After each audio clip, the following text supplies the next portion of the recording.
Hampir setiap 100 meter, 200 meter itu ada musola masjid. Ya, bayangkan kalau kemudian dalam waktu yang bersamaan mereka semua menyalakan toanya di atas, kayak apa? Itu bukan lagi siar, tapi menjadi gangguan buat sekitarnya. Yang paling sederhana lagi, tetangga kita ini kalau kita hidup dalam satu komplek gitu misalnya, kiri kanan depan belakang pelihara anjing semua. Misalnya menggonggong dalam waktu yang bersamaan, kita ini tergabung nggak?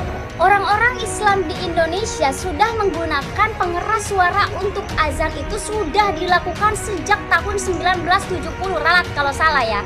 Berarti otomatis itu sudah menjadi bagian dari budaya-budaya orang muslim gitu. Kalau kita harus menghargai terhadap budaya wayang, kenapa kita harus merecokin budaya orang lain gitu? Gini deh Pak Menteri logikanya ya. Hanya karena Pak Menteri menganalogikan suara azan dengan gonggongan anjing, bukan berarti Pak Menteri sudah mendengarkan suara-suara yang kontra terhadap pengeras suara untuk azan itu. Yang ada hanya bikin panas, hanya bikin gaduh, terus cuma cukup dengan klarifikasi aja. Pak, Bapak itu dari mulai Kemenag katanya milik NU, hadiah untuk NU kemarin, klarifikasi udah tuh dimaafin. Dan sekarang menganalogikan suara azan dengan gonggongan anjing, Pak. Emang Bapak nggak punya staf untuk menuliskan pidato atau statement Bapak sebelum Bapak sampaikan ke halayak gitu, Pak? Dan lagian seseorang dijadikan pemimpin atau dijadikan menteri itu diyakini bahwa dia mumpuni di bidang itu gitu. Kalau cuman buat kesalahan klarifikasi, selain Bapak juga bisa jadi kemenang.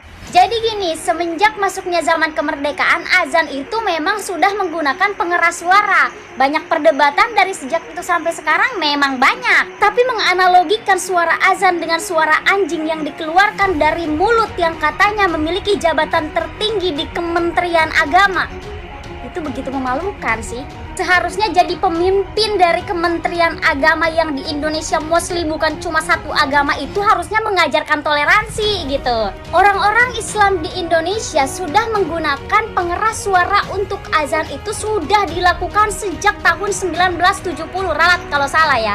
Berarti otomatis itu sudah menjadi bagian dari budaya-budaya orang Muslim gitu. Kalau kita harus menghargai terhadap budaya wayang, kenapa kita harus ngerecokin budaya orang lain gitu? Gini deh Pak Menteri logikanya ya. Hanya karena Pak Menteri menganalogikan suara azan dengan gonggongan anjing, bukan berarti Pak Menteri sudah mendengarkan suara-suara yang kontra terhadap pengeras suara untuk azan itu. Yang ada hanya bikin panas, hanya bikin gaduh, terus cuma cukup dengan klarifikasi aja. Pak, Bapak itu dari mulai Kemenag katanya milik NU, hadiah untuk NU kemarin, klarifikasi udah tuh dimaafin. Dan sekarang menganalogikan suara azan dengan gonggongan anjing, Pak. Emang Bapak nggak punya staf untuk menuliskan pidato atau statement Bapak sebelum Bapak sampaikan ke halayak gitu, Pak?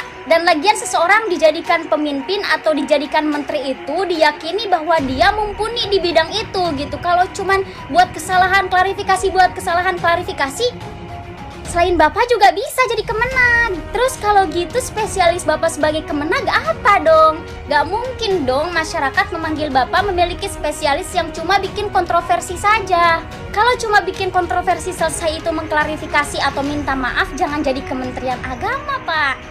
Jadi artis atau seleb aja.